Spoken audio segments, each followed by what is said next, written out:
आज आप सबको एक ऐसी वीडियो दिखाने जा रहे हैं जो है पप्पू यादव के साथ मीडिया वालों की। आप लोग देखिए इन वीडियो को।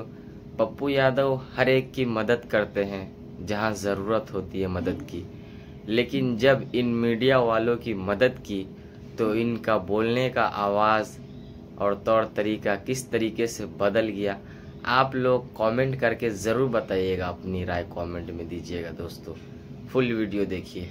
पप्पू जी यहाँ लोगों का घर भैया रखिए, कोई बात नहीं है, कोई बात नहीं है। ये तो प्यार है। सभी लोग क्या बांटते हैं, हम कुछ भी करेंगे। बिल्कुल बिहार के लिए जिएंगे। पप्पू यादव गरीब के मसीहा हैं भाई। दिखाइए, फोकस करते दिखाइए। देखिए किस तरह से पप्पू यादव आगे दिखाओ, साला मारेंगे जूता से।